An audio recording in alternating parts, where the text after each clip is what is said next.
The war had lasted 63 years. At the Grand Council of the Galactic Union, they called it the Void Conflict. In the streets of 100 dying worlds, ordinary people just called it the end. The chamber where the council met was the largest room ever built by living hands. It floated in orbit above the neutral planet of Keth-Esor, held in place by gravity fields and old treaties and the shared belief that maybe, just maybe, someone inside that room still had an answer. They did not. Ambassador Doral of the Velhari stood at the center podium. He was 12 ft tall, blue-skinned with 4 arms that usually moved when he spoke. Right now, they were still, all 4 of them. That alone told the room everything.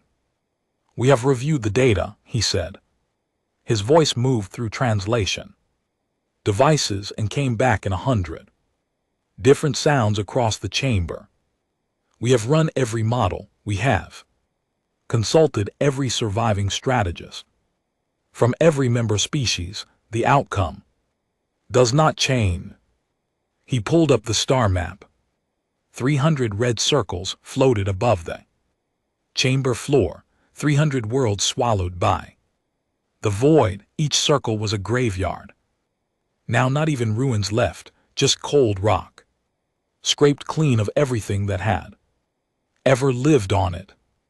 "The front line at Sector 9 has collapsed," Doral said. "The Velhari 7th Fleet is destroyed." And GT snorts. And GT. The Marin defensive grid failed 6 days ago. The Tarathi have lost all contact with their home system. We have confirmed 4 additional worlds consumed in the last 2 weeks alone. No one spoke. He let that sit in the room. "We cannot win this war," he said. "Not with what remains to us. The void does not tire. It does not negotiate. It does not turn back." He paused and his 4 arms moved slightly, a Velhari gesture. That meant something close to grief. "This council is recommending a full and immediate withdrawal of all Union forces. We abandon the contested sectors. We retreat to the core worlds. We establish a final defensive perimeter, and we hold it for as long as we can, and we use that time to find." "Find what?" The voice came from the upper tier of the chamber, low and flat, not loud, but it cut through everything in the room like a blade through still water. Every head turned. The human section sat in the upper tier. 12 delegates, small and soft-looking compared to most of the species in the chamber. 2 arms each, no scales, no extra eyes, no natural armor. The one who had spoken was a woman, older, with short gray hair and a face that had stopped doing much moving some years ago. "Ambassador Lindau, Earth's voice at the Grand Council for 19 years. "Fine, what exactly?" she said again. Drow looked at her. "Ambassador Dow, we understand this is a difficult. What will we find behind a perimeter that we haven't found in 63 years of fighting?" The room stirred. It was not considered polite to interrupt. It was especially not polite to interrupt Drow, who stood 3 times her height and represented a civilization 4,000 years older than humanity's first written word. Drow was quiet for a moment. "We would use the time to find another solution." "There is no solution from behind a perimeter," Lynn said. She was very short compared to nearly everything else in the room. She did not seem to notice this. "You retreat now and the void follows. It has always followed, you know that. We know that staying means losing everything. You know what staying has meant so far." She said, "You don't yet know what fighting could mean." A louder stir moved through the chamber. Ambassador Herrick of the Murren spoke. From across the floor, his voice, carrying the soft clicking undertone of his species beneath the translation. With great respect, Ambassador Dow, the Human Union fields 46 warships in active service. 46, the combined remaining fleets of the Union number in the thousands, and we cannot hold the line. What exactly are you suggesting? Lynn looked at him. Her face still did not move very much. I'm not suggesting anything yet, she said quietly. I'm pointing out that you haven't asked us what we can do. You've told us how many ships you've seen. That is not the same thing.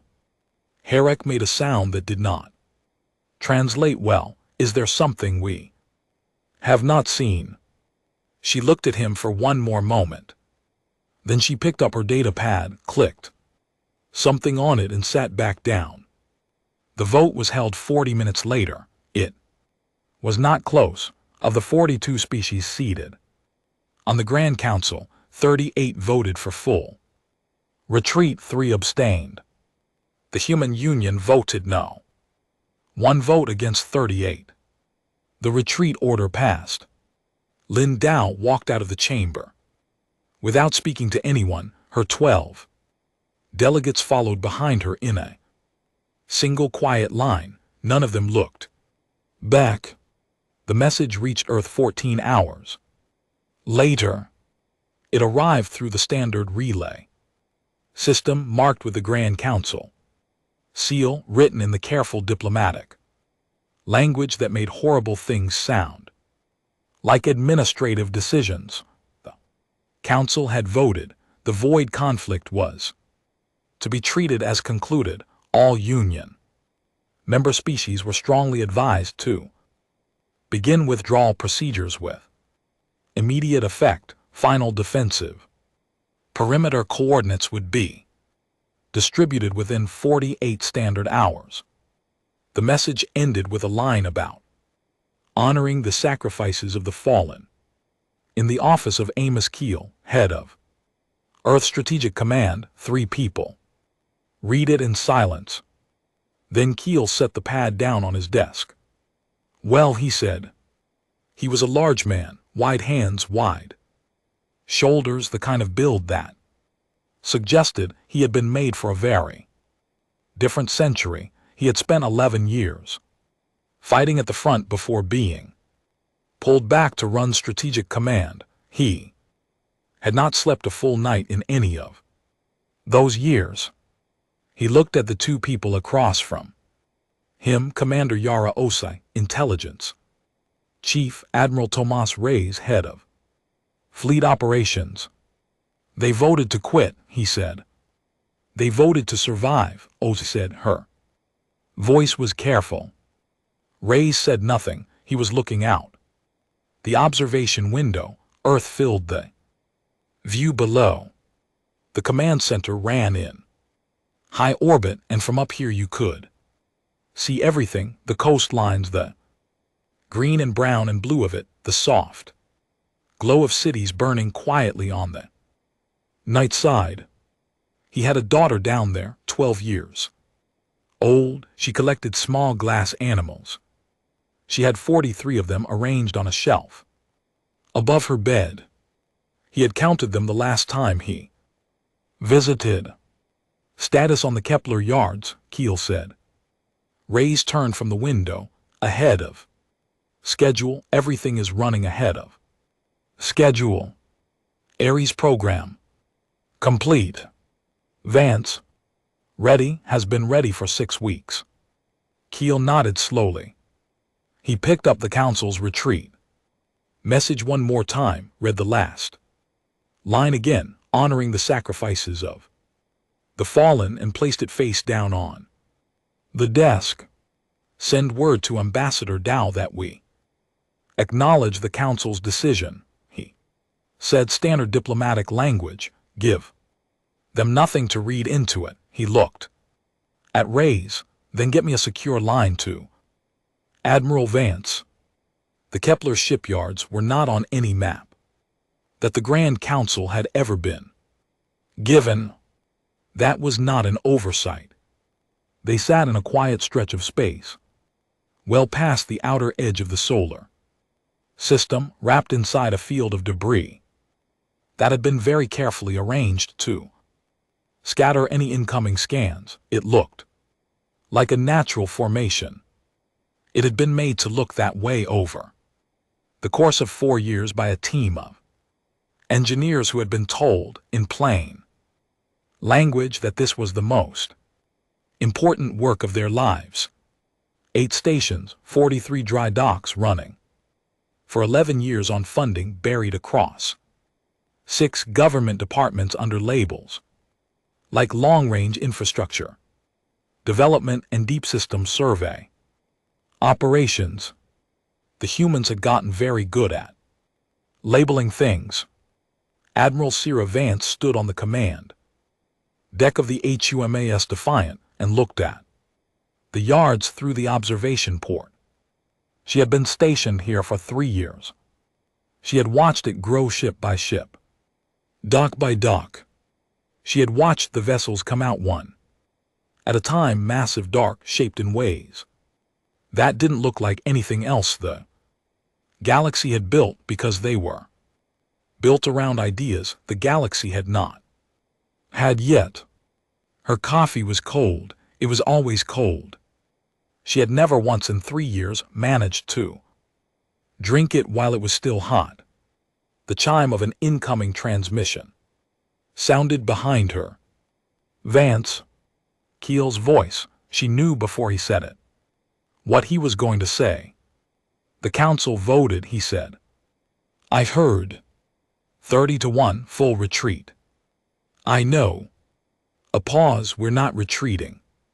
She looked out at the ships, 46 of them, fully crewed and armed, sitting darkened, still in the yards, 60 more still inside.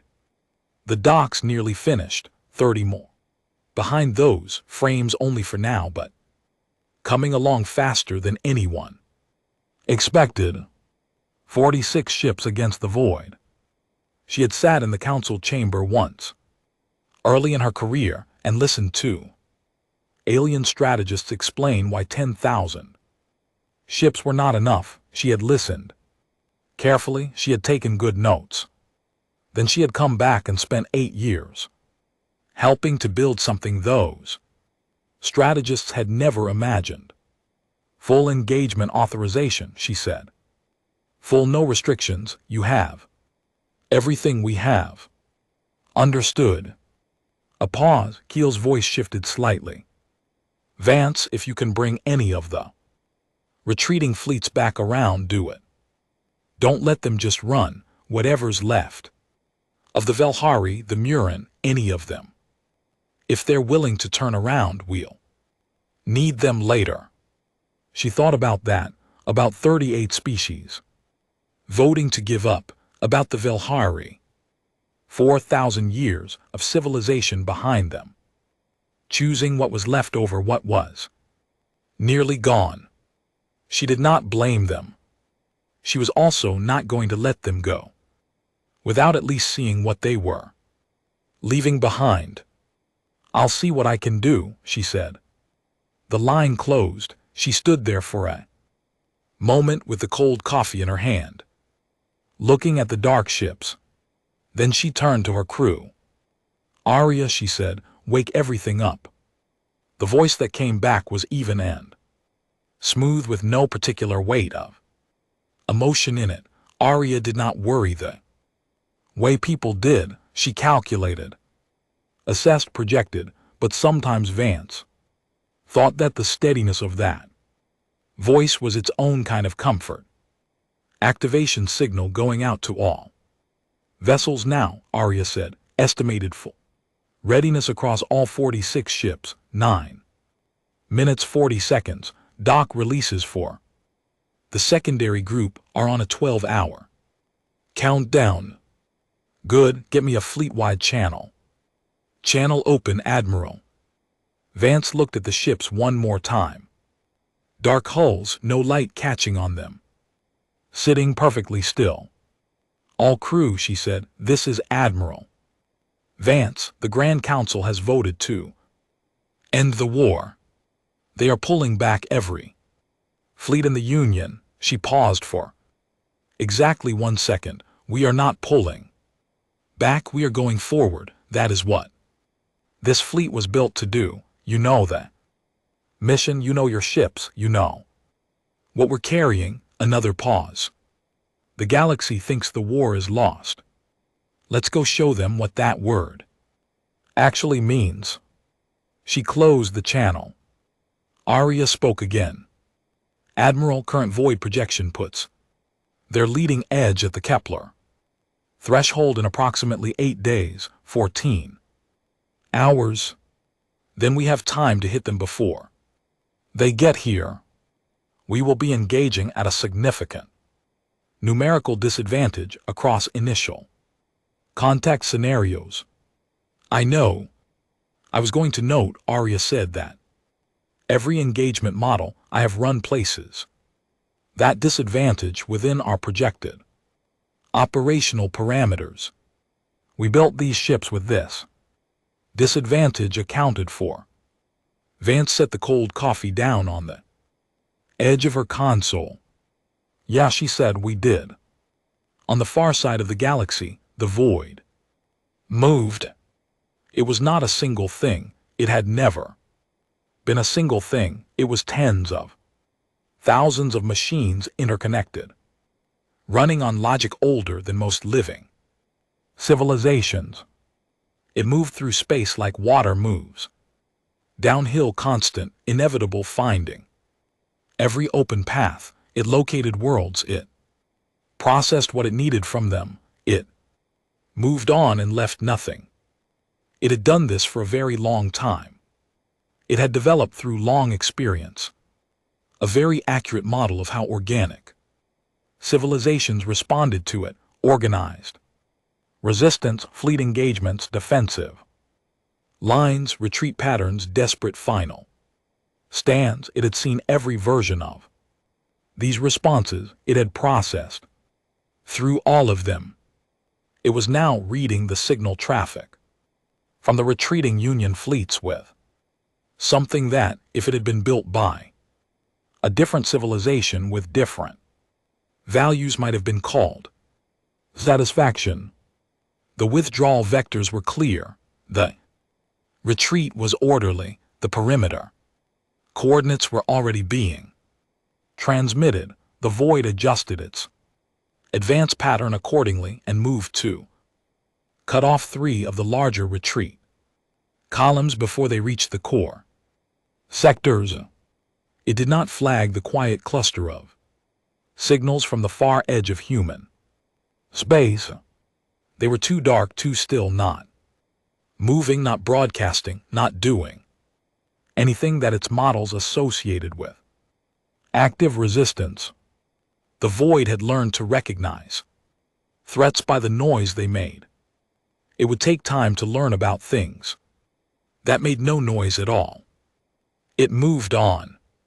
A Velhari communications officer named Cell was running a standard scan sweep when she caught something strange. The retreating fleet she served on, what remained of the Velhari 3rd Expeditionary, was 18 hours out from the last contested sector, moving at full speed toward the core. She ran scans out of habit more than necessity. Her hands needed something to do when her head was too loud. The reading that came back was not what she expected. She looked at it, looked again, ran a check on the instruments. Movement from the direction of human space, not retreating, not holding still, moving forward. She ran the identification sweep and waited for the count to come back. It came back wrong. She ran it again. It came back the same.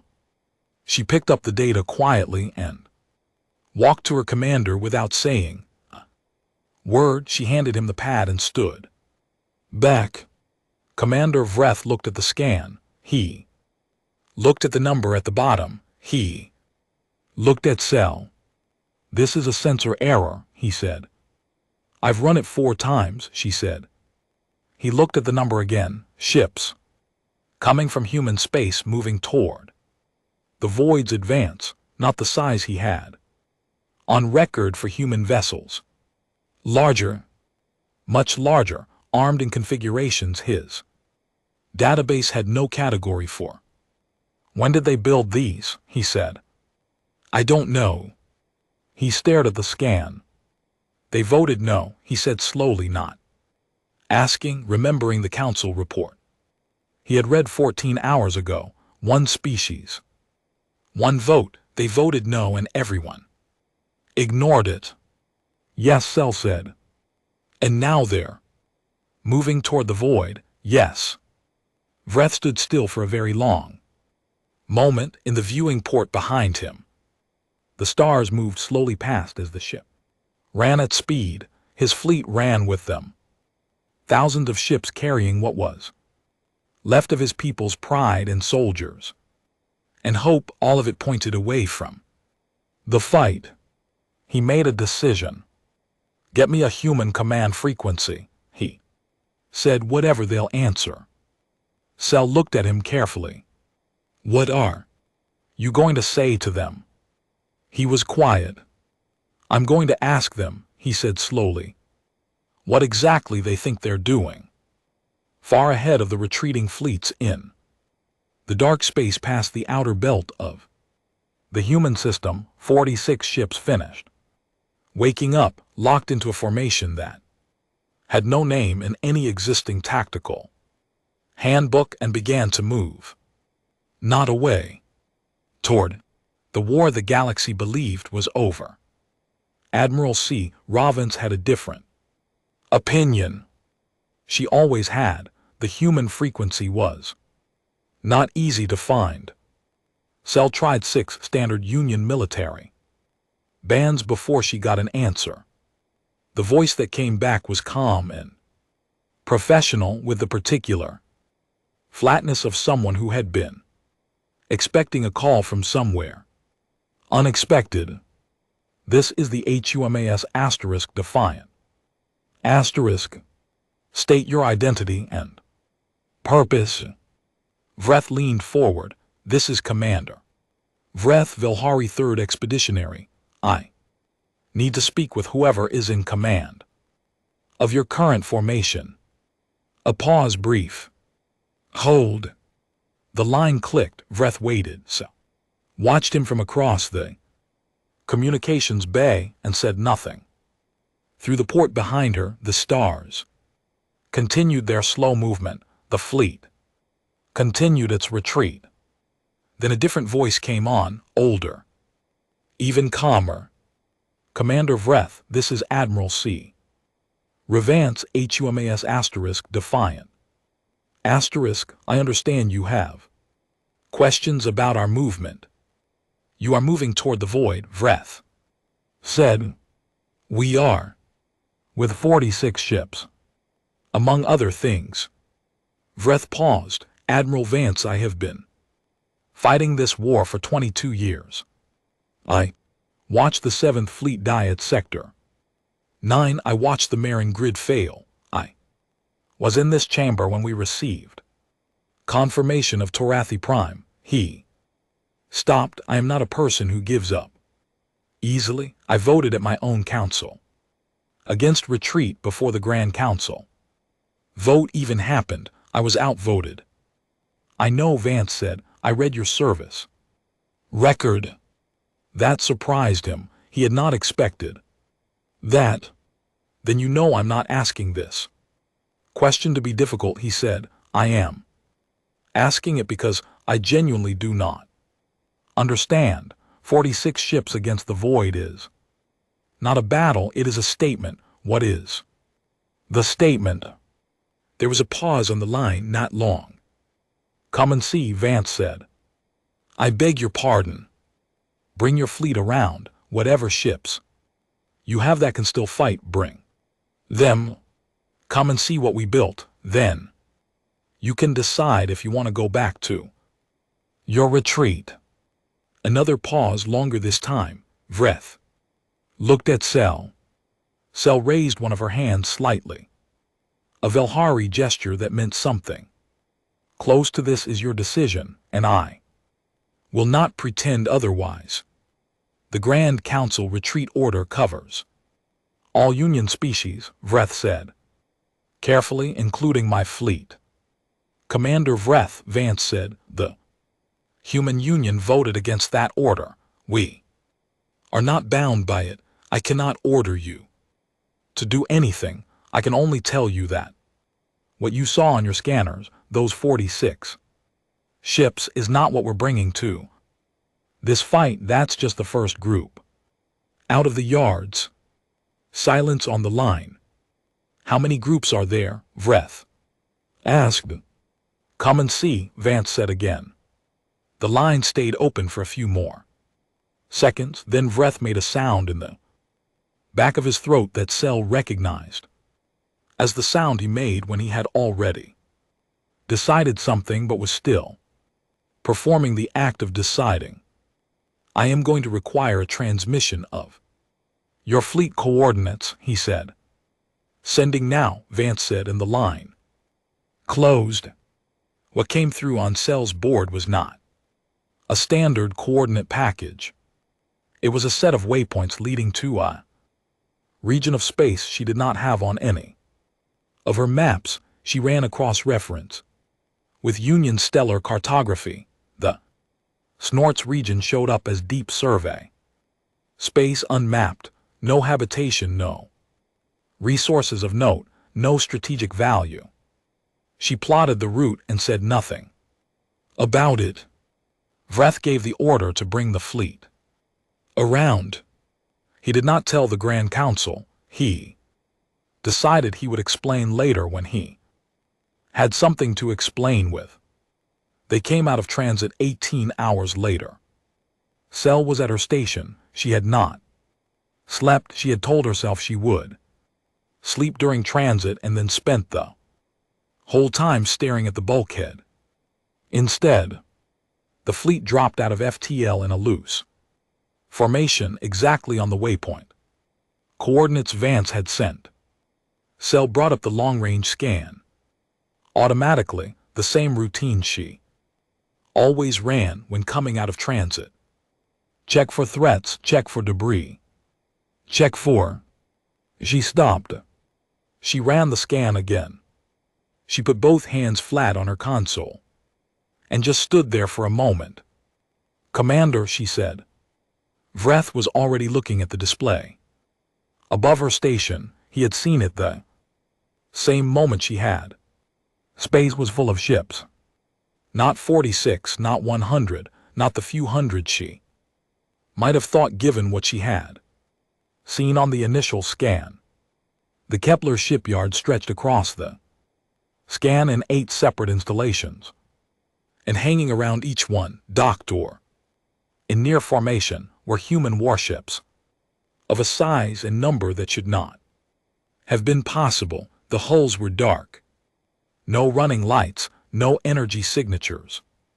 Beyond basic life support, and the shape of them was wrong in a way that she couldn't immediately name. Too angular, too low along the center, built with strange protrusions at the bow that she had no weapons catalog entry for. She counted. She stopped counting when she hit 200 and was not close to done. How, she said. It was not really a question. She was not asking anyone in the room. She just said it the way a person says something when the word is the only thing they have. Vreth did not answer. He was doing his own counting. A transmission opened on the fleet-wide channel. Vance's voice, steady as stone. Welcome, Commander Vreth. What you're seeing is the Kepler fleet, 3 years of construction at these yards, with the Ares fleet from the second set of yards coming online in the next 12 hours.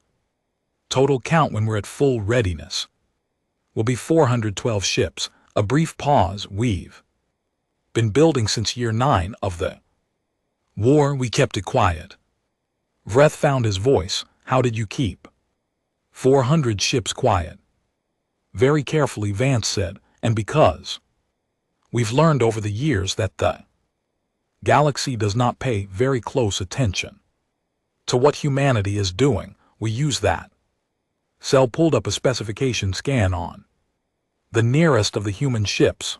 The reading made her frown. These vessels, she said to Vreth, their armor configuration, that is not standard alloy. Vreth looked at the reading.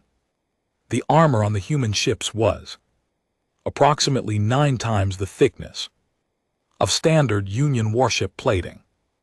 9 times, and even at 9 times the thickness, the material's composition was returning readings she had never seen before, something that scattered her scanner in a way that living metals did not. Admiral Vance, Vreth said slowly, what is your armor made of? Snorts. A composite we developed about 4 years ago, Vance said. We call it grave iron internally. The technical name is longer and harder to say. The short version is that it's designed around void weapon frequency specifically. We analyzed every battle record we could access and modeled everything the void uses against hull plating. And our ships can take a sustained void primary beam for approximately 4 minutes before hull breach. Your standard fleet ships fail in about 11 seconds. Cell looked at Commander Vreth. Vreth did not look back at her. He was staring at the display. 4 minutes, he said. 4 minutes, Vance confirmed. He processed that. 11 seconds was the standard. He knew that number well. He had watched ships disappear in 11 seconds at Sector 9. He had watched them go so fast it looked like they simply stopped existing. One moment a ship, the next moment a brief hot cloud where a ship used to be. 4 minutes was not 11 seconds. 4 minutes was a completely different war. What else? He said. The weapon systems are purpose-built for void hull materials. The standard Union plasma array does about 12% damage efficiency against void hull composites. We redesigned the entire delivery system. A pause. Ours runs at roughly 81%. Cell made a sound. It was not a word. It was just a sound. 81%. She did the math automatically and then stopped because the math kept coming out to numbers that rewrote everything she understood about this war. And your crews, Vreth said, trained specifically for void engagement patterns. Every crew member has been through a simulation program that runs around 2,800 hours before they ever board one of these ships. We've modeled every void tactic we've ever recorded and a few hundred we projected. They might develop. A pause. Arya runs the real-time tactical overlay during engagement. She's faster than any organic commander for in the moment adjustments. Arya, Vreth said, your fleet AI. She's been running combat projections since year 9, Vance said. She knows the void better than anything else in this galaxy, possibly better than the void knows itself. A calm, smooth voice entered the channel from a different source. That claim is not fully verifiable, Arya said, but the engagement modeling data does support a high probability of tactical advantage across the majority of projected encounter scenarios. Vreth stared at the display for a long moment. You built all of this, he said, and you told no one. We told the Grand Council. We voted no. Vance said. They didn't ask why. The secondary fleet arrived 11 hours later. Cell watched them come out of transit in groups, 20 ships at a time, 30, then a group of 60 that made her scan board light up like a festival display. The Ares fleet, Vance had called it. They were slightly different from the Kepler ships, a newer design, longer at the bow with additional weapons, platforms along the upper hull spine. When the last group arrived and the count finalized, Cell sat with the number. For a moment, 419 ships. The final count was slightly higher than Vance had projected. Word had spread through Vreth's fleet. Quickly, it spread the way things spread, through a retreating military formation that had just been given a reason to stop retreating. Quietly at first, then louder than all. At once, commanders were calling Vreth's line. Officers who had been preparing for the long run to the core perimeter were suddenly asking different questions. Vreth held a fleet-wide address. He told them what he had seen. He did not dress it up. He gave the numbers and the specifications and let those speak. Then he said that he was giving every commander in his fleet a choice. The retreat order stood. The Grand Council had issued it, and he could not override that, but he was turning his ship around, and anyone who wanted to follow was welcome to. He closed the channel. Cell watched the navigation readouts. In the end, all but 47 of the Velhari, 3rd Expeditionary's surviving ships, turned around with him. The 47 that continued toward the core sent no messages. There was nothing to say. Vreth did not judge them. He sent the coordinates of the fleet assembly to Vance's line. Her reply came back in under a minute. Good. I'll send you an orientation package for joint operations. Your ships will run in support formation with the Kepler group. Your job is not to fight the way you've been fighting. I need you to follow Aria's positioning guidance and trust it. Even when it doesn't look right, can you do that? Vreth thought about this. He had been a commander for 22 years. He gave orders. He made tactical decisions. He had been trained to trust his judgment. He thought about Sector 9. Yes, he said. One more thing, Vance said. I sent word to the Murin and Torathi fleet commanders, a few others, some of them are coming. When they arrive, I'd appreciate it if you talk to them. About what? About what you saw when you got here. She said some of them will believe it. Easier coming from another species than from us. He understood that. I will, he said. Over the next 6 hours, ships arrived in groups. The Murin came first, 400 survivors from a fleet that had once numbered in the thousands, battered and running on reduced power, but here. Then a cluster of Torathi vessels, then a mix of 7 other species. Ships from broken formations that had turned around. In transit when word reached them. Through back channels and private communications that something was happening at the Kepler coordinates. Not thousands. Not the great combined force the Union had fielded at the start of the war. But something, a few thousand ships. Mixed and damaged and tired arranged around the 419 human vessels that sat in the center of the formation like a spine.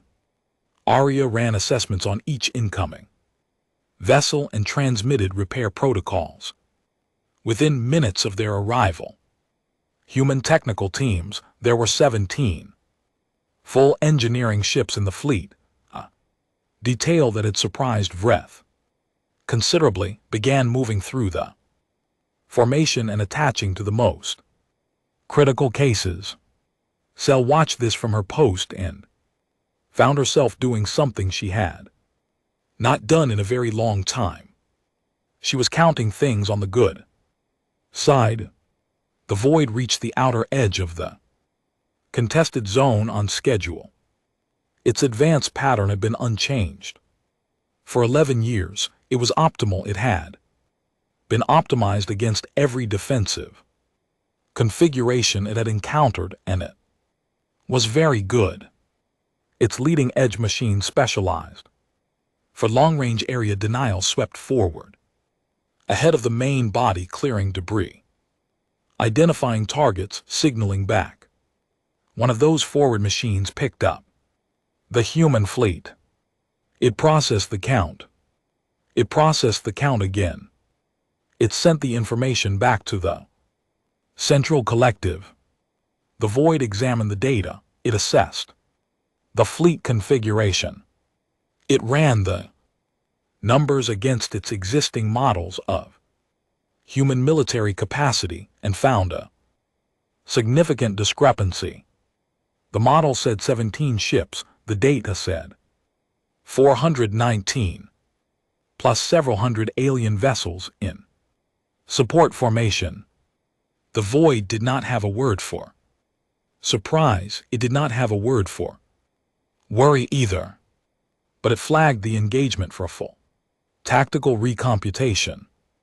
That took time, not much time. The Void was very fast, but time.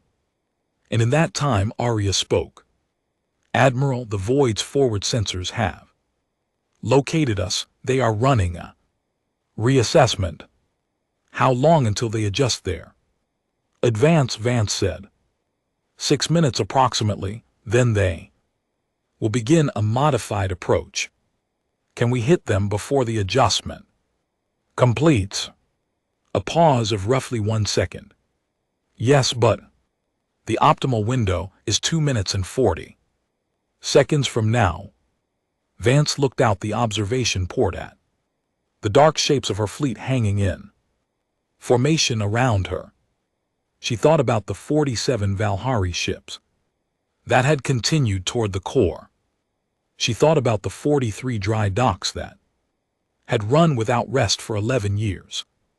She thought about her daughter. She did not have one. She had never married, never had children, given that up in year 7 of the war when she made a choice about what her life was going to be used for. She thought about other people's daughters instead. Arya, she said, give me the attack formation.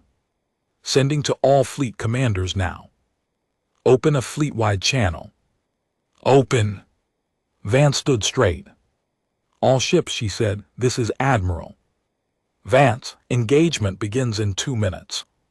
You've trained for this. You know your roles, every simulation you sat through, every drill, every scenario. Arya, to you. In this is what that was for. She paused. The galaxy was told the war is lost. Let's correct that. She closed the channel. Across 419 ships, crews moved to battle stations on the alien vessels in the support formation. Commanders read the attack coordinates Arya had transmitted and found themselves running the numbers and finding, to their considerable astonishment, that the positioning made sense. Strange sense built on logic they did not fully follow, but sense. Vreth read his positioning order and nodded once. He gave the order to his fleet. The formation moved. And 2 minutes and 38 seconds later, humanity's first true offensive of the war began. The Void had been consuming worlds for 63 years. It had never once been hit back like this. The gap between those two facts was about to close. The Void's forward line was 3,000 machines wide. Cell had seen forward Void formations before. She had been in engagements against smaller versions, 500, 800 machines at the front edge with more behind. She knew what they looked like. On a scan board, she knew how they moved. She knew what they did to ships that got close. She also knew, from painful experience, that the correct response when seeing a 3,000 machine forward line was to not be where it was pointing. The human fleet was pointing directly at it. They are going straight at the front, she said. Vreth was reading the same information. Yes. That is, she stopped herself. Their positioning has them hitting the densest part of the formation first. I see that. Commander, the densest part is the densest part because that is where the most weapons are. I understand geometry, Cell. She closed her mouth. On her screen, the human formation was moving at a speed that was also wrong, faster than standard engagement approach, much faster, aggressive in a way that Union fleet doctrine specifically prohibited. Union doctrine said you approached a void formation at reduced speed to allow for responsive maneuvering. You maintained spread. You kept your exit vectors clear.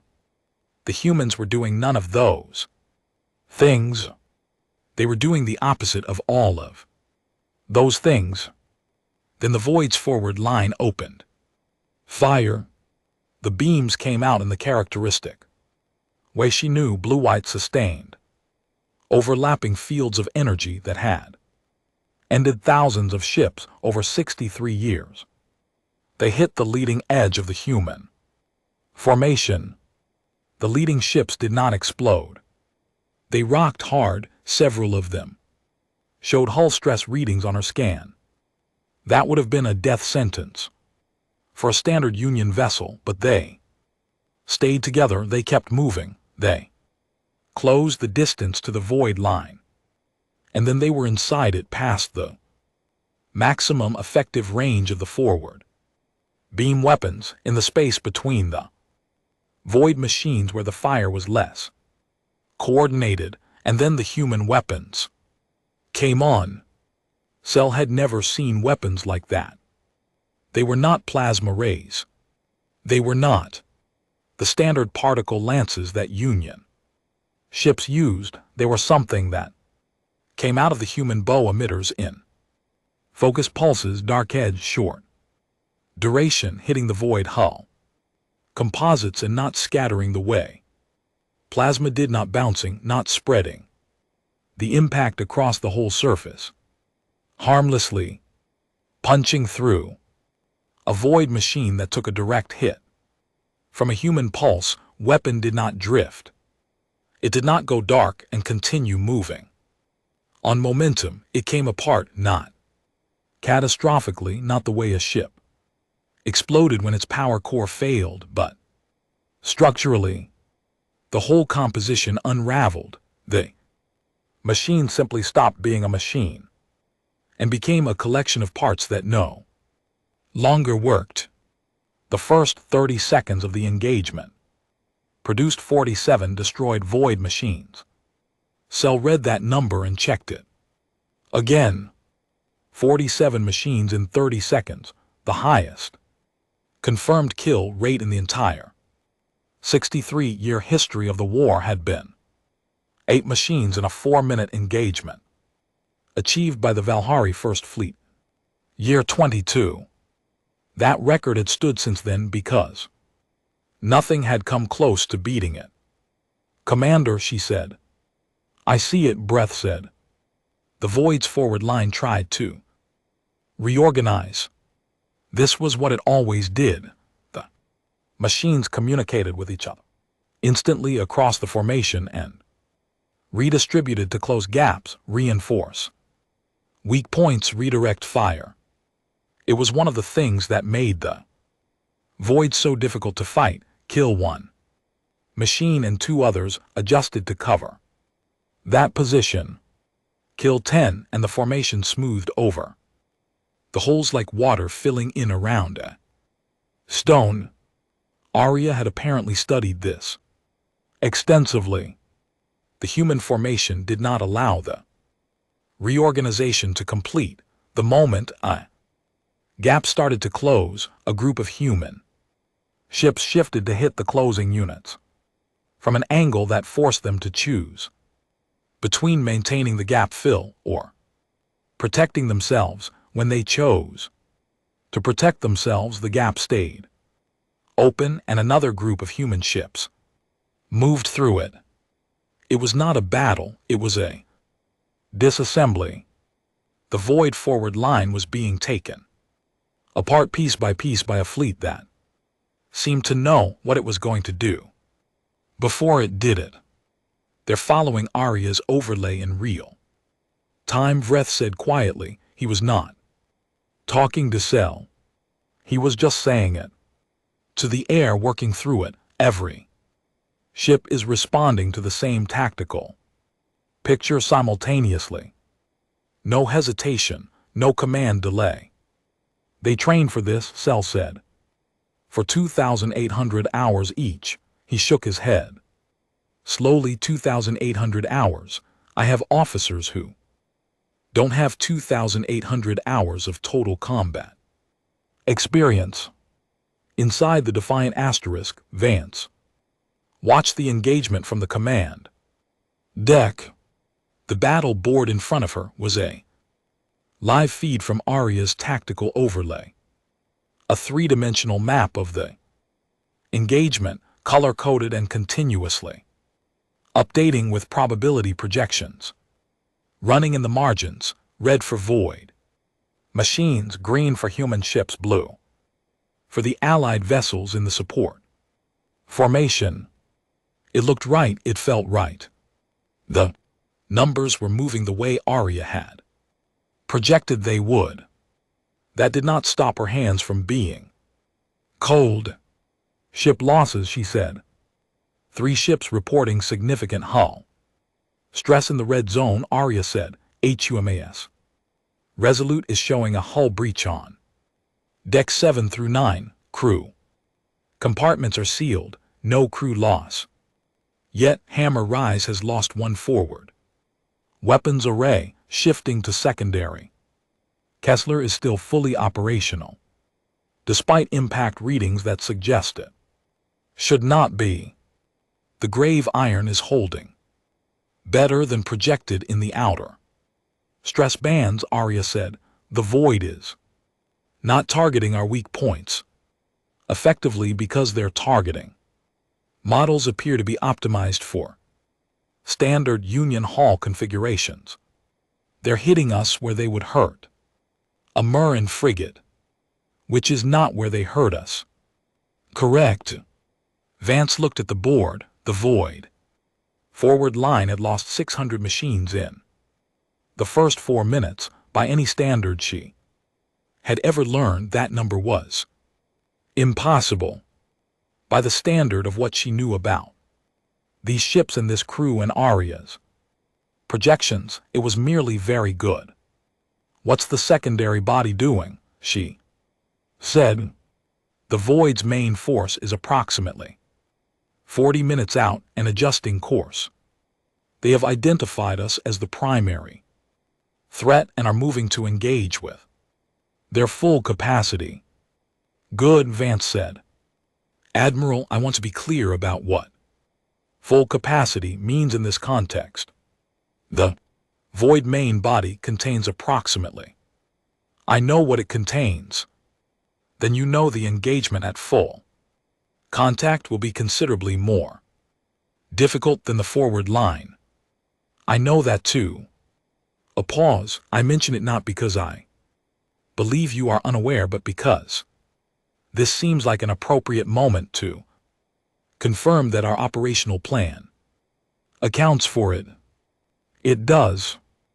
Good, Arya said. Then I will continue managing the forward engagement.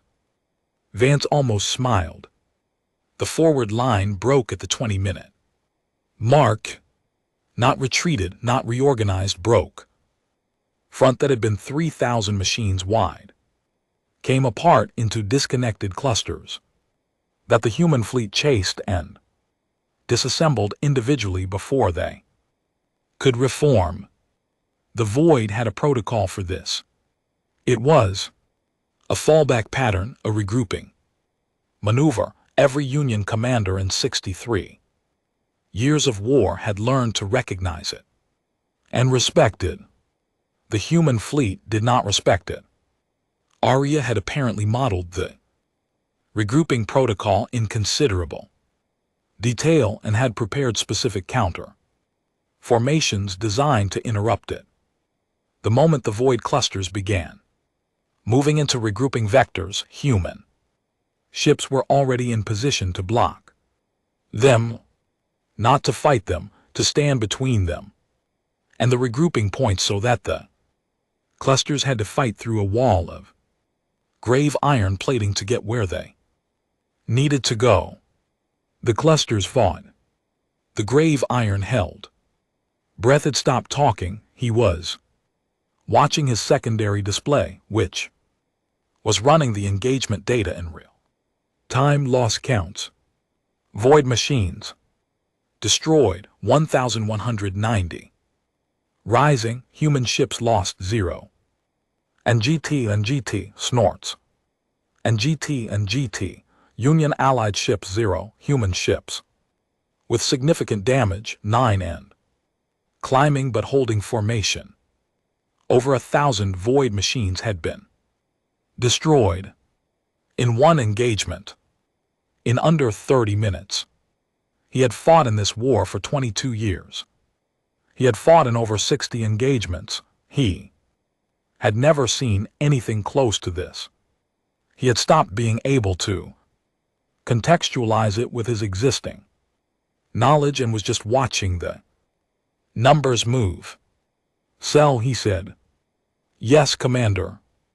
Record everything, every sensor. Reading, every tactical movement, every communication, all of it. Recording, she said. The Grand Council is going to need to see this. She looked at him. Are you going to send it to them? He thought about the vote, 38-1, the retreat order, the line about honoring the sacrifices of the fallen. No, he said, I'm going to wait until there's more than I'm going to send them so much data they will have to sit down. The Void's main body came in at the 38-minute mark.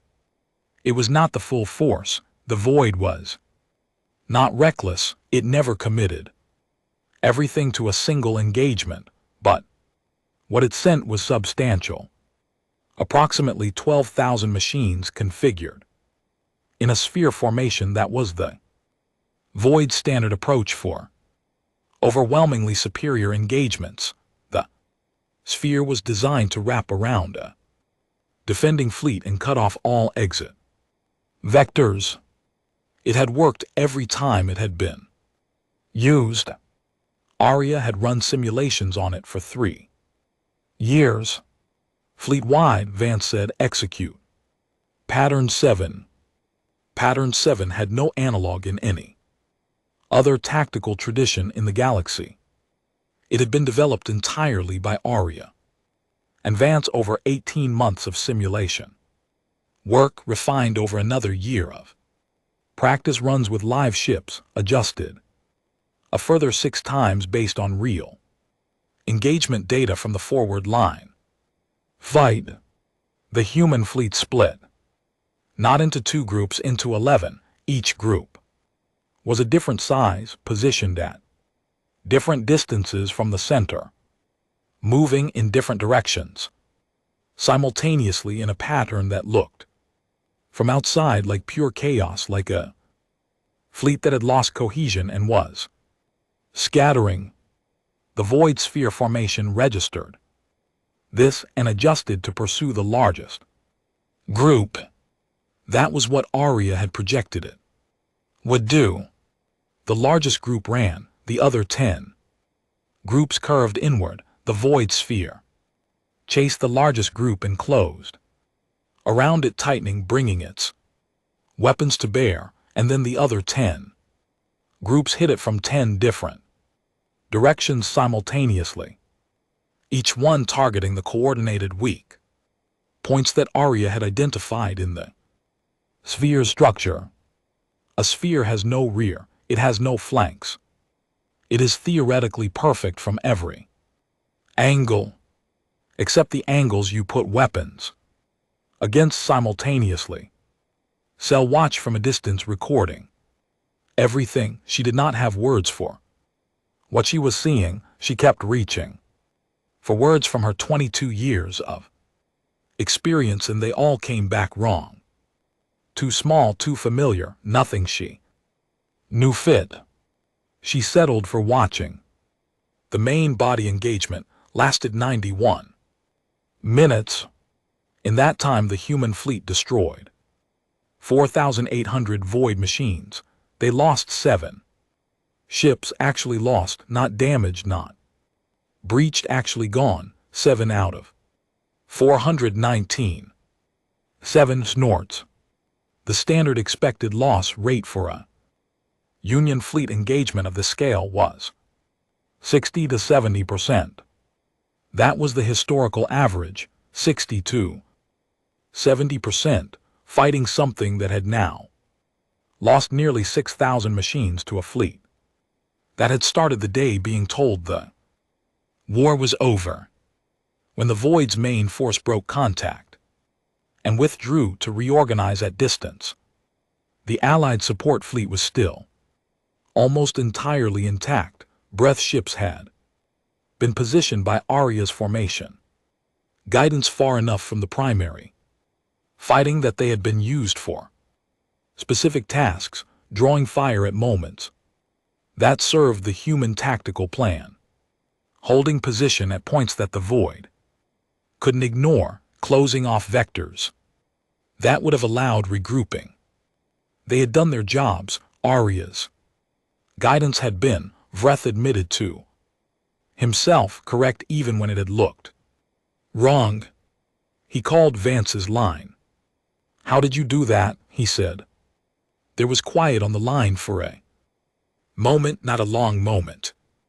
"We studied," Vance said. "We failed for 63 years alongside everyone else.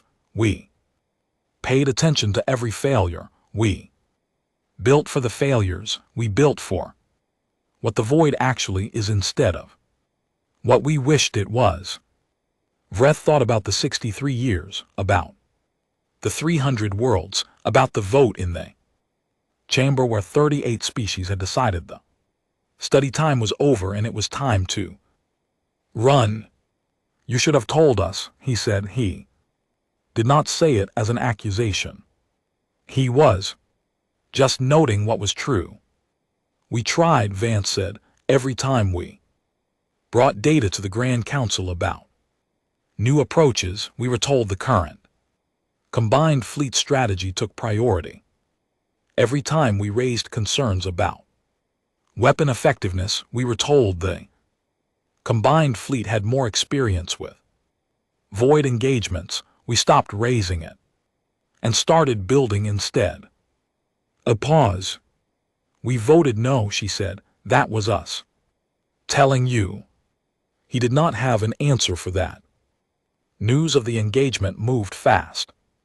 Not through official channels. The official channels were running retreat traffic, and no one who ran official channels was paying attention to signals coming from a region of space that was supposed to be empty. It moved through the fleet communications that Cell had tapped into, and GT snorts, and GT through the crew-to-crew transmissions that spread across Vreth ships, and from them to the Murin vessels, and from those to everyone else in the Allied group. Word that the Void had taken 6,000 losses in a single engagement. Word that a human fleet had done it. Word that 7 ships had been lost on the human side. 7, and the retreating fleet still making their way to the core perimeter. Officers receive the messages and read them twice, and then read them to their commanding officers in the ships that had voted to continue retreat rather than turn around. There were conversations happening that had not been possible 6 hours ago. A Murren fleet commander named Oris had been running hard toward the perimeter. Coordinates. She had been running hard. For 18 hours, she was not a person who second-guessed herself. She had made her decision, and she understood why she had made it. She read the numbers coming in from the Kepler engagement zone. She read them again. She sat with them for a long time. Then she called her navigation officer. New heading, she said. The Void did not retreat. It withdrew. There was a distinction, and the distinction mattered. Retreat was disorganized, driven by damage and loss. Withdrawal was controlled, tactical, intentional. The Void had taken significant damage. It had processed the new data, the human weapons, the armor configuration, the tactical patterns it had not encountered before, and was running its own adjustments. It was not going away. It was changing. Arya flagged this immediately. The Void's withdrawal is at a rate consistent with regrouping rather than retreat, she said. They are moving to a distance of approximately 400,000 km. Based on formation changes I'm reading, they are restructuring their approach. Strategy. How long? Vance said. Unknown. The restructuring is a novel pattern. I have not seen this particular adjustment before. A pause. They are learning. They always learn. Yes, but they have never had to learn this much this fast before. Another pause. Admiral, I want to flag something. Go ahead. In every previous engagement the Void has had with Union forces, their adjustment cycle has averaged between 4 and 7 days. During that time, Union forces typically retreated or consolidated, which gave the Void the space and time to complete the adjustment without pressure. And if we do not give them that space and time, if we maintain pressure during the adjustment cycle, I project the adjustment will be less complete and less effective. Vance looked at the battle board. The Void formation withdrawing 400,000 km of space between them and it, and on the other side of the human fleet, more ships arriving, another group from the second Ares fleet batch, and now alien ships too, turning around mid-retreat, adding their hulls to the formation. What does maintaining pressure look like? She said. It looks like not stopping, Arya said. Vance nodded slowly. She thought about the Grand Council, about 38 species deciding that the cost of continuing was too high. She thought about the Void processing its losses, adjusting its models, preparing to come back. She thought about what happened to the galaxy if it came back and they had not finished the job. Right, she said, then we don't stop. She opened the fleet-wide channel. All ships, brief window for emergency repairs and crew rest rotation, 4 hours. Then we move forward. She closed the channel. Outside the observation port, the dark shapes of the fleet hung still and quiet in the star-scattered black. Behind them, new ships were still arriving, more turned around alien vessels, more of the secondary Ares group filling in the formation. 4 hours. Then forward. The Void was learning. So was she. She had been doing it longer. The Void came back in 71 hours.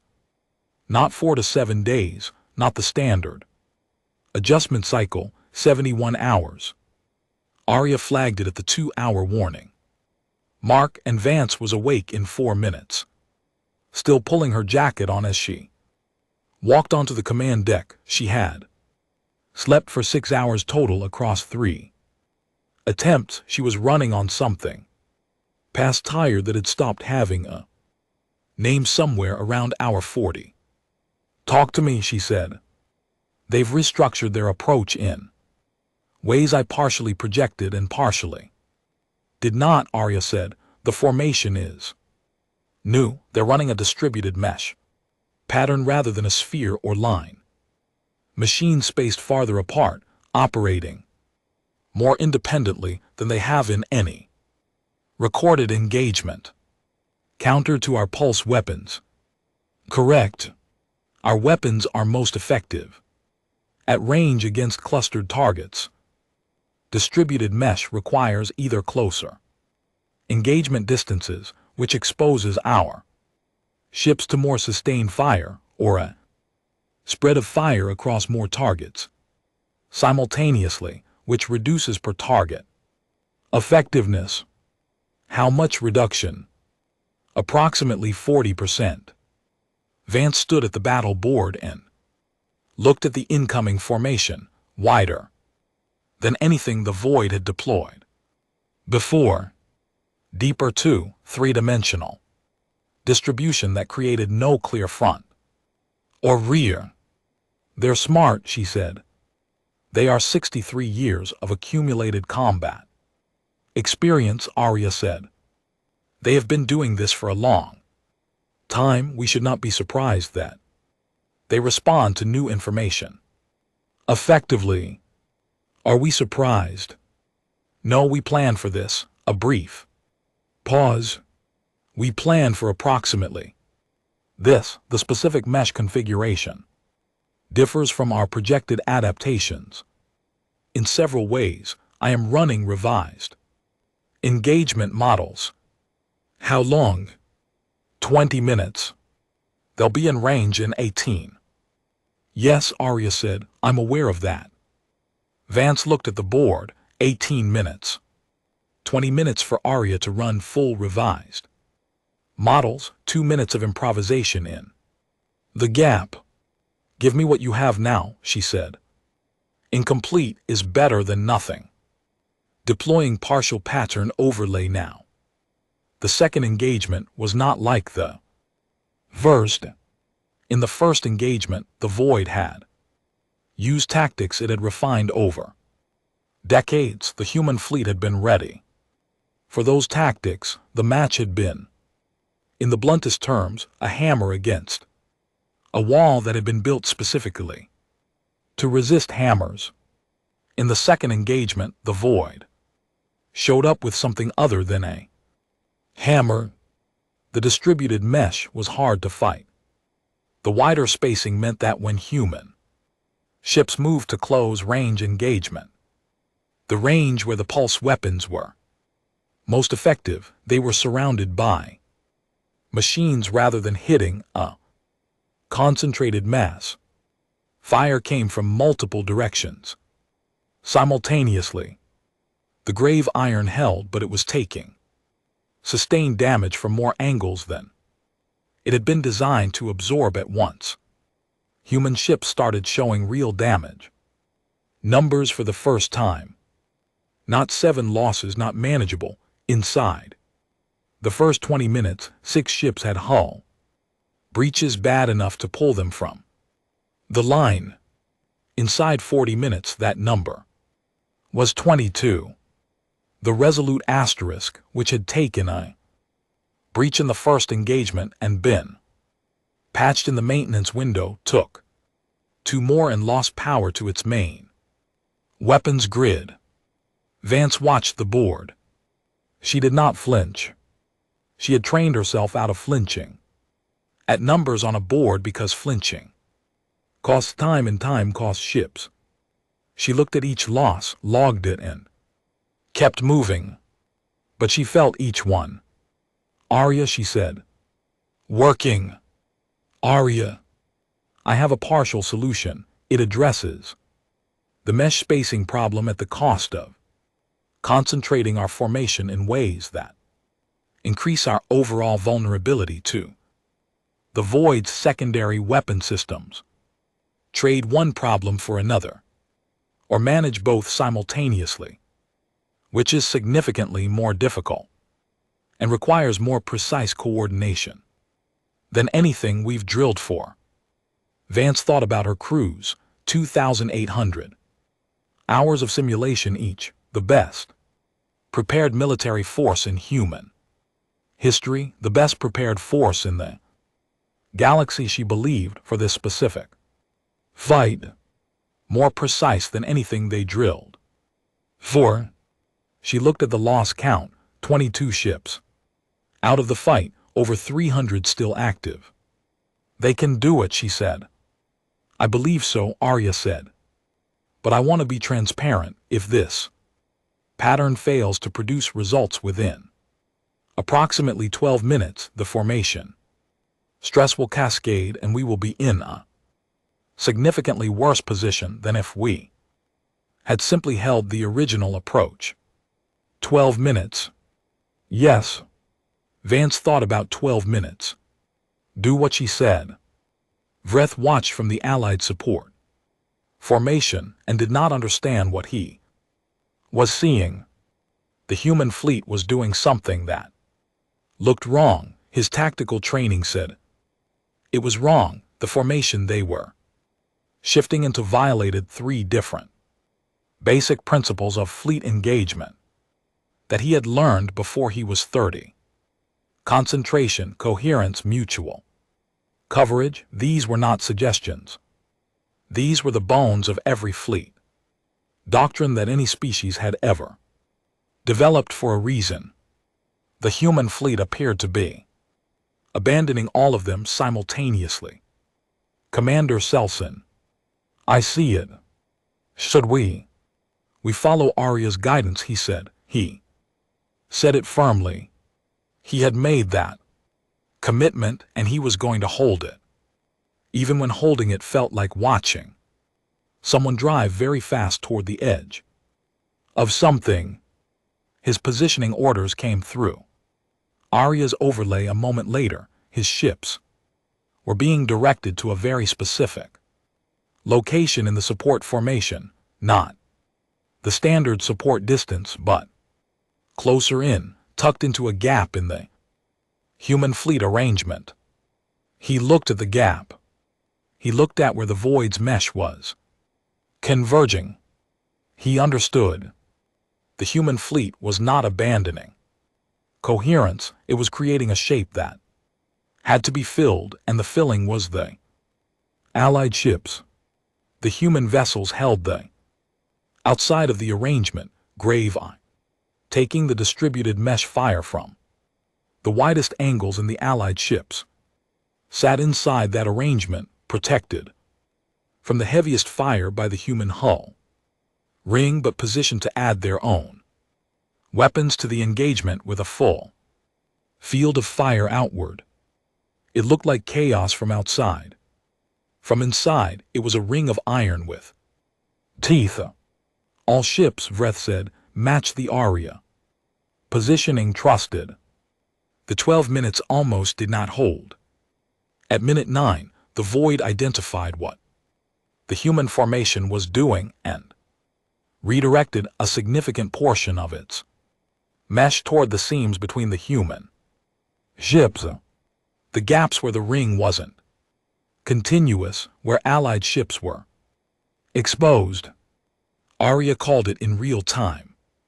Seam pressure at sectors 4, 7, and 11 closing now. Human ships moved to close the seams, and in closing the seams created new ones elsewhere, and the void shifted too. Those and the human ships moved again. It was a chase around the perimeter of the ring, the void looking for the door. The human ships keeping every door closed while also continuing to fire outward. At minute 11, a seam opened at sector 2 for approximately 8 seconds. Before it was closed, 8 seconds was enough. The void put 200 machines through it in the first 3 seconds. Inside the ring, 3 Allied ships took direct fire, 1 Murin frigate, the Asterisk Kessler's Bridge Asterisk, named after something in a history cell. Did not know, went dark instantly. Other two survived with serious damage. The human ships closed the seam, and the 200 machines that had come through were inside the ring, which was bad, but they were also enclosed by the ring, which meant they were shooting outward, and every human ship's weapons were pointing inward. 200 machines. They lasted 4 minutes.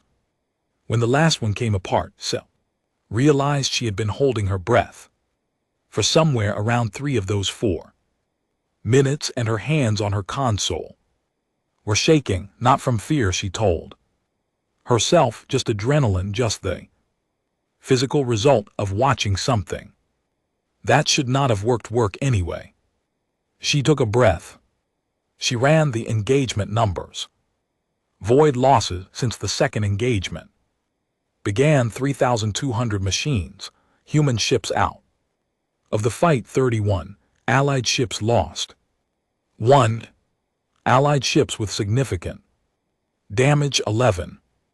The ratio was holding, different from the first engagement, harder, messier, more expensive, but holding. Arya Vance said on the open channel. Assessment. The Void is running a third cycle. Adjustment, Arya said. They are pulling back the mesh extremities and consolidating. I believe they are preparing to revert to a modified sphere formation. Their mesh approach has produced better results than the forward line, but not the results they needed to break us. They're switching tactics mid-engagement. Yes, they are faster at learning than their historical pattern would suggest. The pressure approach you ordered appears to have shortened their adjustment cycle significantly. A pause.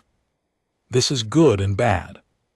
Good because we are forcing them to spend adaptation time they have not spent before. Bad because their adaptations are coming faster than I can fully model. Vance looked at the board. The Void pulling back, not far, not the same distance as before, just pulling back enough to reform. We go after them during the reform, she said. That is high risk. The reformed sphere will be partially intact when we reach it. Better a partial sphere than a complete one. Arya was quiet for 1 second. Agreed. Deploying pursuit pattern now. The fleet moved. The third phase of the engagement, pursuit into a reforming Void formation, was the most chaotic fighting Vance had ever experienced. No clean patterns, no elegant formations. Ships moved based on Arya's real-time calls, adjusting constantly. The tactical picture changing faster than any human mind could fully follow. Vance stopped trying to follow all of it and trusted Arya to manage the pieces, while she watched for the decisions that needed a human answer. There were several of those. When the Defiant took a direct hit to her main sensor array and Arya's connection to half the fleet went through a backup channel that was slower and less precise, Vance made a call. She kept the Defiant in the line. The backup connection was enough. Pull the flagship, and the fleet lost something more than a sensor array. When a group of Torathi ships in the support formation panicked and broke from their Arya positioning, Cell reported it. Vreth called the Torathi commander directly. Vreth's voice steady and flat and certain in a way that came from 22 years of choosing steadiness. When everything else was loud, they came back to position. When the Void tried something it had never tried before, 3 large machines suddenly moving at extremely high speed directly at the Asterisk Defiant. Asterisk ignoring all fire, running as if they planned to collide. Arya handled it without asking. She redirected 4 ships to intercept Before Vance had finished processing the thread, 3 large machines and 4 ships. The 4 ships came back, the 3 machines did not. The engagement came apart at the seams, somewhere around the 3-hour mark. Not catastrophically, not a collapse, but the formations dissolved into a running fight spread across a huge area of space. Individual ships and small groups, human and void, both chasing each other through the dark. The big tactical picture became 100 smaller ones. Vance made herself breathe. Trust Arya, trust the training. Then Arya said something she had never said before. Admiral, I need to discuss the Ares option. Vance went still. The Ares option was not in the fleet-wide briefing documents. It was not in the tactical manual. It was in a separate file, eyes only, that 3 people knew about: Keel, Vance, and Arya. They had never expected to use it this early. Not yet, Vance said quietly. Our loss count has reached 58 ships. Arya said, the Void has lost over 6,000 in this engagement alone, but they still have a significant reserve they have not committed. If they commit the reserve, I project our ability to maintain formation integrity drops significantly. What's the reserve count? Based on signal tracking, approximately 15,000 machines held back from the main engagement body. 15,000 against what remained of roughly 360 functional ships. Vance thought about the Ares option. She Snorts thought about what it would cost to use it, not in ships, not in lives. In time. How long until the commits? She said. My current projection is between 4 and 7 hours based on the Void's observed decision-making speed in this engagement. 4 to 7 hours. Can we keep them from committing for 4 hours? It is possible, not comfortable, but possible. Then we do that, Vance said, and I will make a call in 4 hours about the option. Understood. Word of the ongoing battle had now reached the Grand Council.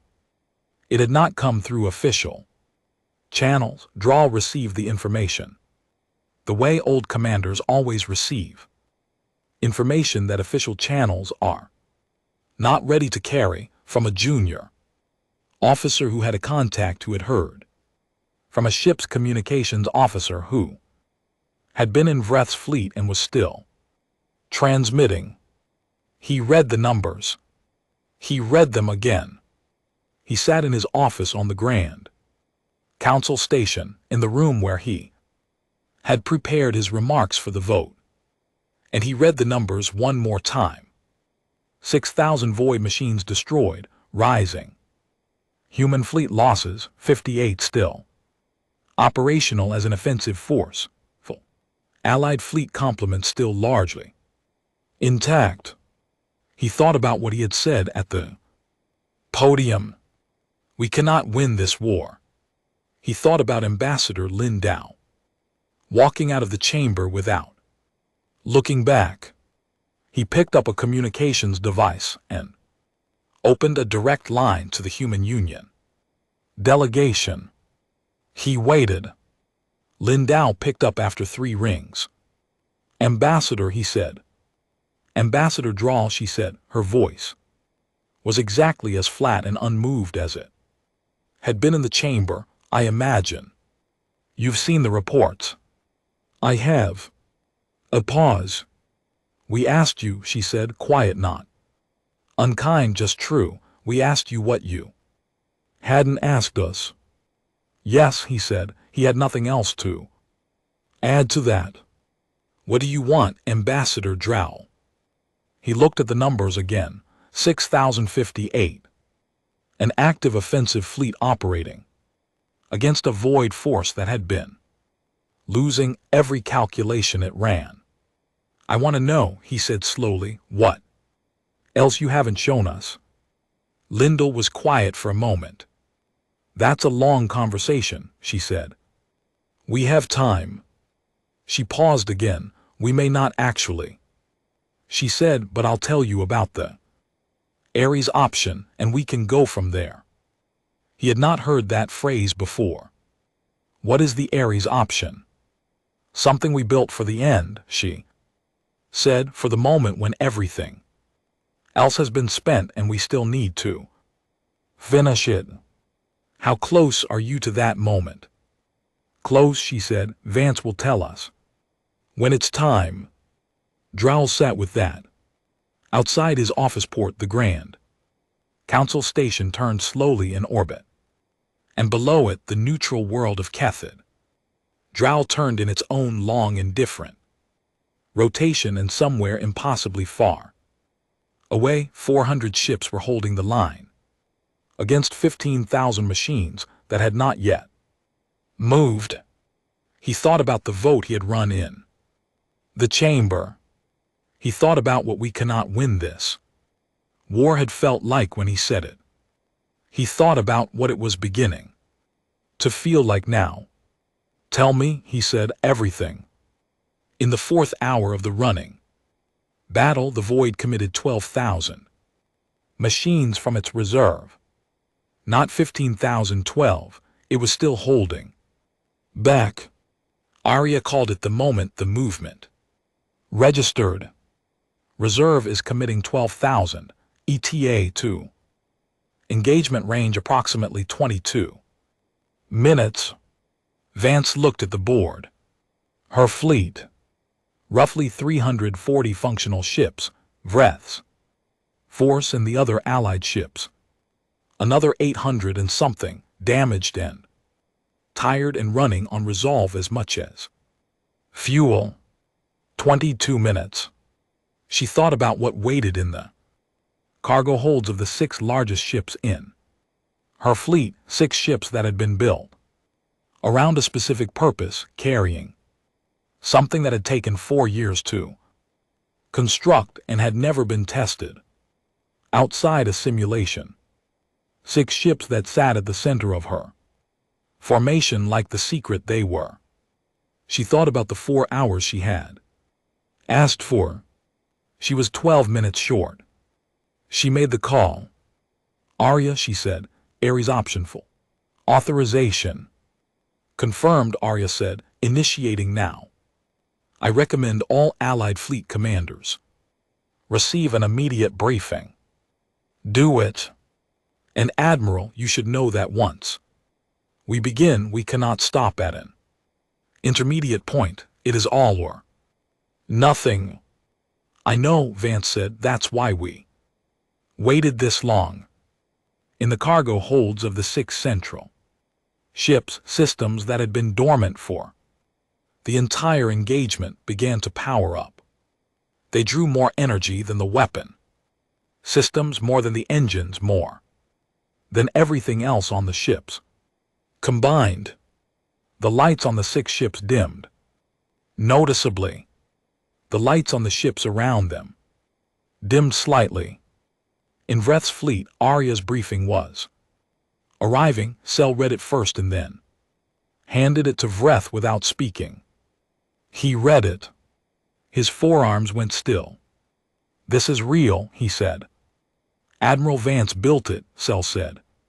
The schematics are attached. I've been going through them. Is it going to work? Cell looked at the schematics. She was a very good communications officer. She was not an engineer, but she had been in this fight long enough to understand a few things about what engineering could do when the people doing it had been told there was no other way.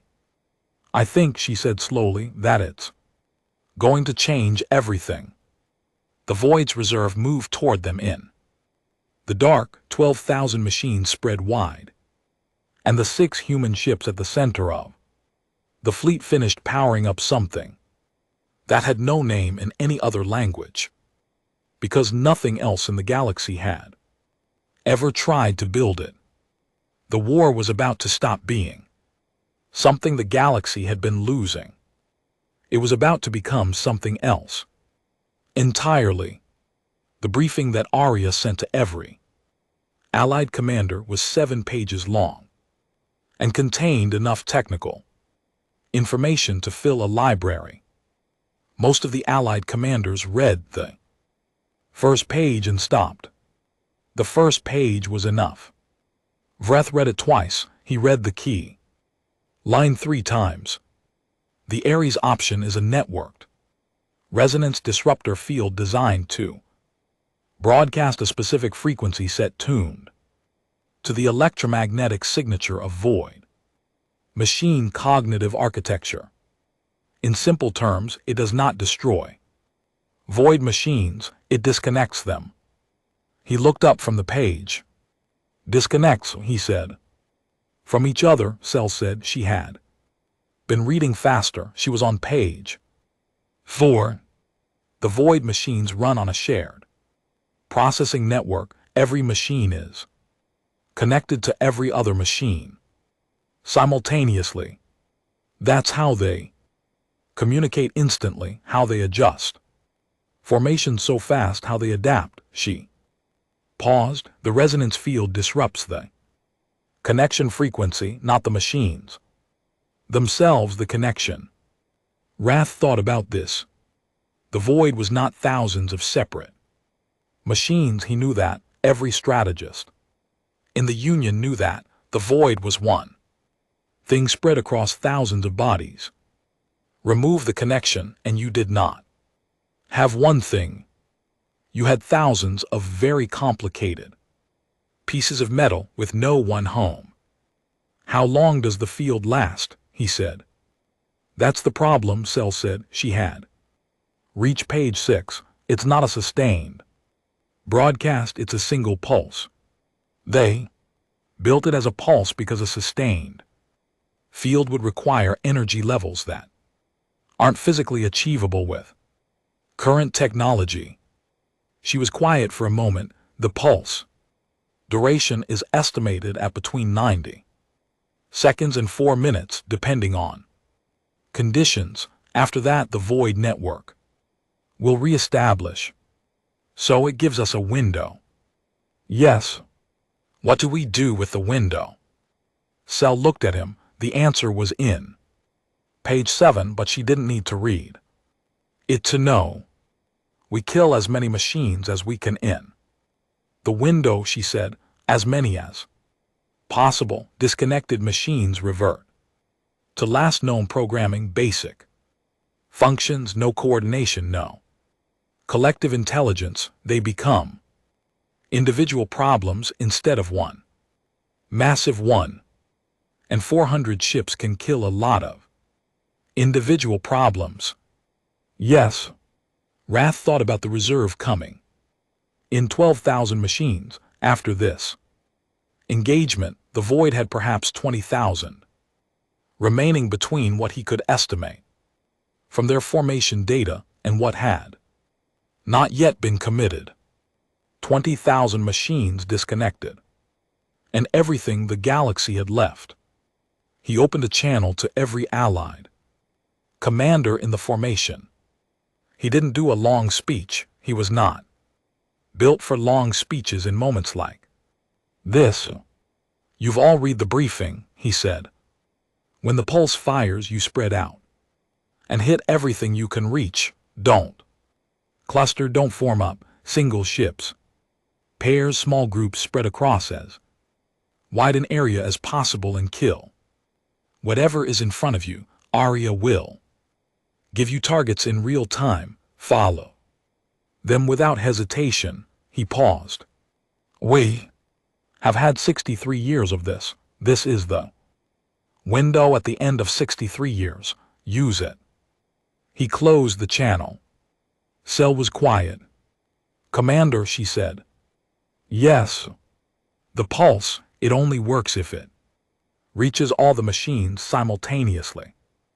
If the range is insufficient, Arya has confirmed the range covers the current void formation, he said. What about the reserve, the machines? Still at distance. He had already thought about this. Arya is managing that. They are delaying the reserve's advance, buying time for the reserve to move into range. Cell looked at the tactical display. The Void's 12,000 machine reserve moving inward, the existing engagement ongoing. Human ships still fighting, still losing ground slowly as the numbers pressed. Buying time, she understood what buying time cost. How many of our ships are going to reach the pulse moment, she said. Vreth did not answer immediately. Enough, he said. Inside the defiant asterisk, Vance was watching numbers she did not like.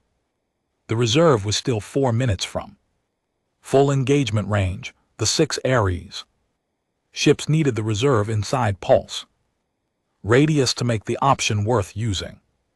Hit the machines that were already fighting and the machines coming in all at once, no second chance. Every machine that reached the reestablishment phase while still at operational numbers was a machine they would face again at full coordination. 4 minutes and her fleet was being pressed. Arya, she said, ship status 291 fully operational, 41 damaged but fighting 68 out of the fight. A pause. The Allied fleet has lost 11 ships. Commander Vreth's formation is holding position 291. She thought about the number she had started with 419. She had gained more from the Allied forces joining. She had been fighting for nearly 6 hours. 291 ships holding against what was coming. It would hold for 4 more minutes. What's the reserve distance, she said. 2 minutes and 40 seconds to pulse radius. What's our line integrity in 2 minutes and 40 seconds? Arya paused, a longer pause than usual. Marginal, we will have gaps. The void will have partially broken through our outer formation by the time the reserve enters radius. Can we hold the Ares ships clear? Yes, I'm routing all pressure away from the 6 Ares ships currently. The rest of the fleet is taking additional engagement load to compensate. The rest of the fleet absorbing more fire so the 6 quiet ships at the center could stay intact long enough. She looked out the observation port. She could see nothing with the naked eye. Space was too big and the battle was spread across too much of it, but she knew they were out there, her ships, taking hits so the secret in the cargo holds could stay safe for 2 more minutes. Tell them, she said, fleet-wide. Tell them why they're absorbing the extra load. Tell them what they're covering. Admiral, people fight harder when they know what they're fighting for, she said. Tell them. Transmitting now. On the HUMAS * Kessler *. Weapons Officer Dana Choi heard the message. She was on her 3rd patch job of the engagement. 2 prior hull seals had been done by the engineering crew, and this one she had done herself with a kit from the emergency locker because the engineering crew was busy with something more critical. The seal was holding. She was reasonably sure it was holding. The message came through the ship-wide channel. Arya's voice, calm as it always was. The 6 Ares ships require 2 minutes and 15 seconds of clear space to complete their power cycle. The fleet is currently absorbing additional fire to provide that clearance. What those ships are carrying will end this engagement if deployed. Your current position and performance is what makes the deployment possible. 2 minutes and 15 seconds.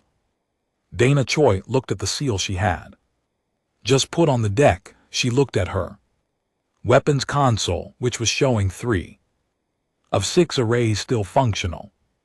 She got back to her station. She worked her 3 functional arrays for 2 minutes and 15 seconds like they were 6. The reserve hit engagement range at 2 minutes and 9 seconds. Close enough. Arya ship's Vance said fire. The pulse did not look like anything. That was the first thing Cell noticed. She had been expecting something visible, some flash, some wave front, some indicator that something significant was happening. She watched her display. Nothing she could see. Then the void formation stopped. Not slowed, not hesitated, stopped. All of it, the reserve, the main engagement body, the machines that had been in close range fighting with human ships 30 seconds ago. Every machine simultaneously stopped. Exactly where it was. The shooting stopped. For 1 full second there was no fire from the void at all. Cell had been in this war for 11 years. She had not once in 11 years experienced a second of silence from the void. Then the fleet-wide channel opened, and Arya's voice came through, steady as always. Pulse delivered, confirmed network disruption across all void machines in radius. Window is active, all ships engage now. And the galaxy came apart. Vreth's ships moved the moment Arya called it. He had drilled his crews on this during the 4-hour maintenance window, running through the basic idea of what to do. When the void stopped coordinating, spread wide, hit everything in range. Keep moving. He had not known about the pulse at that point, but he had known from the human engagement tactics that individual void machines deprived of their collective coordination were dramatically less dangerous. Now he knew exactly how true that was. A void machine operating alone was still a sophisticated weapons platform. It could shoot, it could move, it could take damage and keep functioning. It was still dangerous in the way that any armed and armored machine was dangerous. It was not the void. The void was 63 years of collective, coordinated intelligence adapting real time to every threat it encountered. A single machine was a very complex piece of equipment operating on its last known instructions with no one updating those instructions. The difference was everything. Vreth's ship swept through the closest machines in under 3 minutes, and the machines shot back along predictable lines without adjustment, without the terrifying real-time recoordination that had defined every void engagement in his entire career. He watched a Velhari frigate take fire. That would have been a killing blow in any previous fight. Soak it and return. Fire that gutted the machine. 11 seconds to hull breach in a standard engagement. This was not a standard engagement anymore. He pushed his ships forward. Arya ran the window. 90 seconds to 4 minutes she had. Brief, she tracked the reestablishment signal in real time. The faint hum of void machine. Transponders searching for each other. Trying to rebuild the connection the pulse had severed. In the first minute, nothing. Disconnection holding. She directed every ship with an active weapons array toward target assignments, based on proximity, threat level, and the geography of where concentrated kills would do the most damage to the void's remaining total numbers before re-establishment happened. In the second minute, she detected the first re-establishment attempts, faint, unsuccessful, the closest machines to Each other were trying to reconnect, but the pulse had not just interrupted the signal, it had overwritten the frequency. Handshake, and the machines needed time to find the new handshake before they could rebuild the network. She had time. In the third minute, the kill count crossed 8,000 machines. 8,000 in 3 minutes. The previous record was 6,000 in a full engagement. The Allied ships were doing tremendous work. Vreth's fleet had split into exactly the kind of spread attack pattern he had briefed. Individual ships in pairs moving at speed through the frozen void formation, firing and moving, not stopping long enough to give any individual machine the time to get a proper bead on them. In the fourth minute, the reestablishment attempts became more organized. Network reestablishment in approximately 90 seconds, Arya called. The kill count crossed 11,000. 60 seconds. 13,000. 30 seconds. 14,200. Vance looked at the board. The remaining void machines, somewhere around 6,000, distributed across a wide area of space. A large number in any previous context. A terrifying number. In the current context, a number that had just spent 4 minutes being individually killed by every ship she had. 10 seconds. 14,700. Reestablishment complete.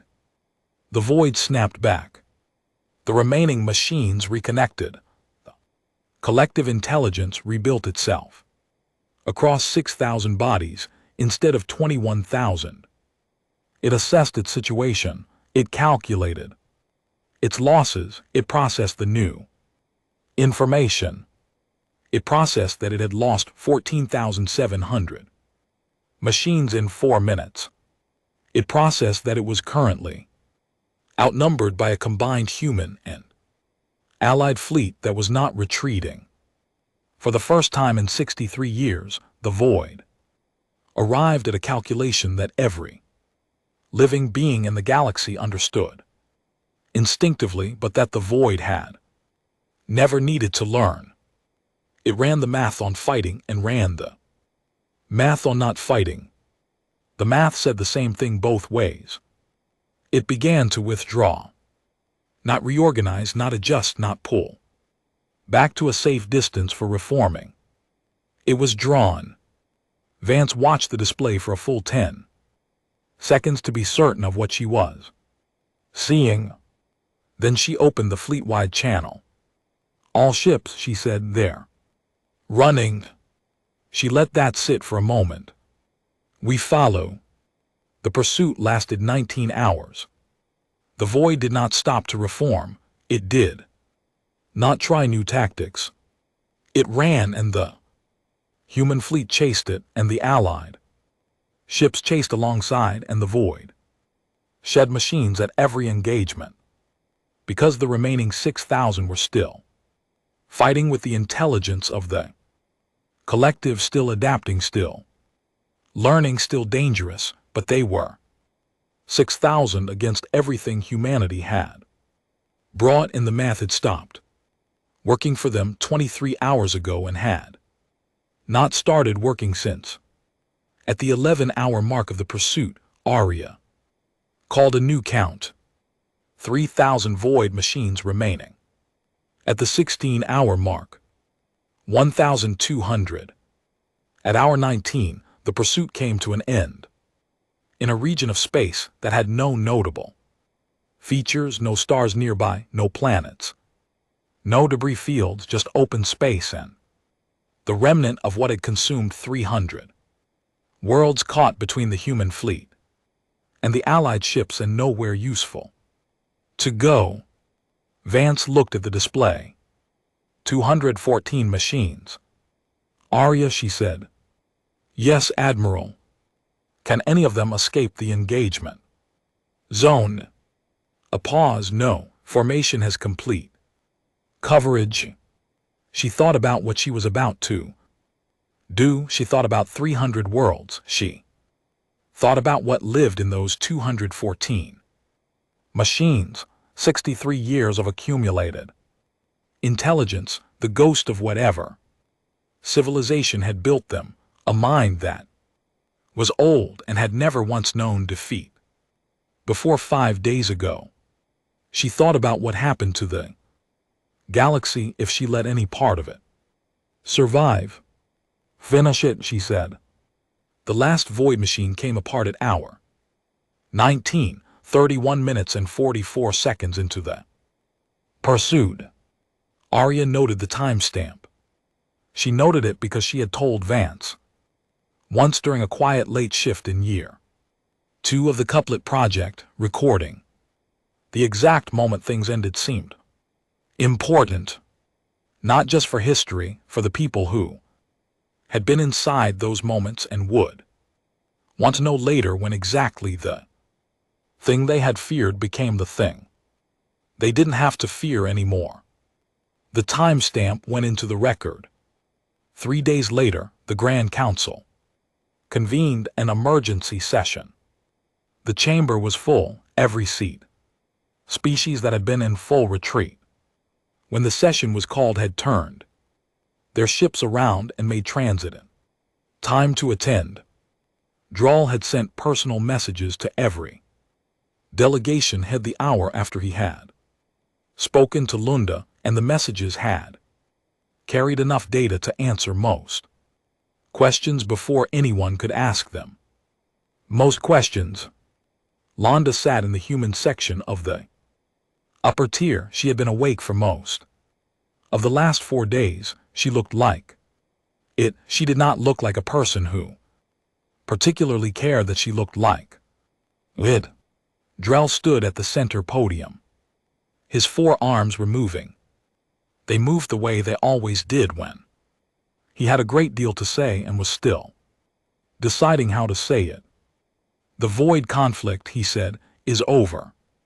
He let that sit. He had been trying to find additional words for 20 minutes and could not, so he had decided to start with that and see what followed.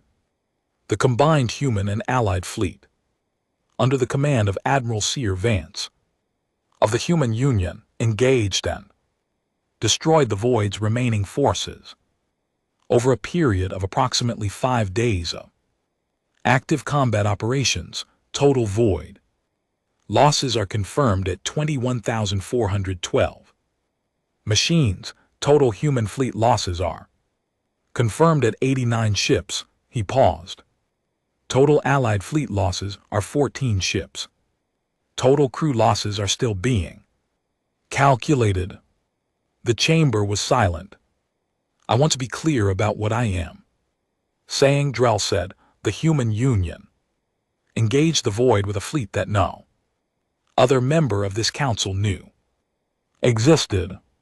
They did this using weapons, technology developed in isolation, without Union support.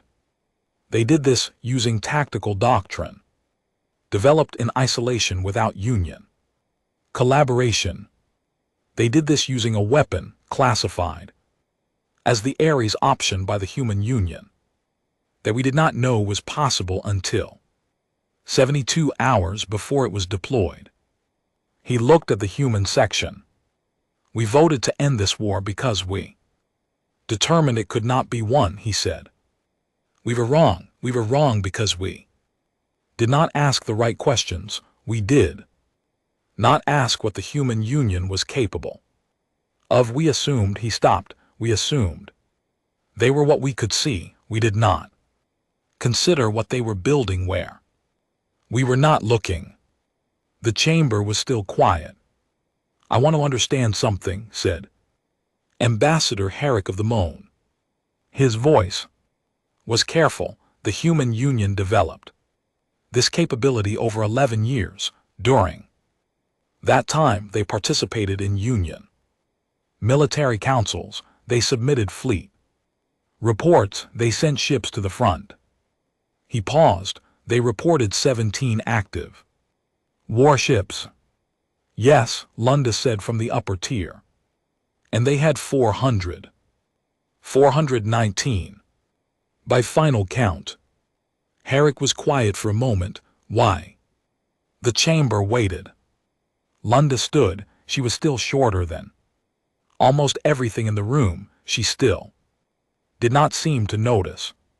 Because we tried to contribute to the combined strategy for the first 8 years, she said, we raised ideas that were not adopted. We raised concerns that were not addressed. We raised requests for resources that were not granted. Her voice was even. Every year we watch the combined fleet do the same things in the same ways and get the same results. Every year the line moved in the wrong direction and the number on the red circles got higher. She paused.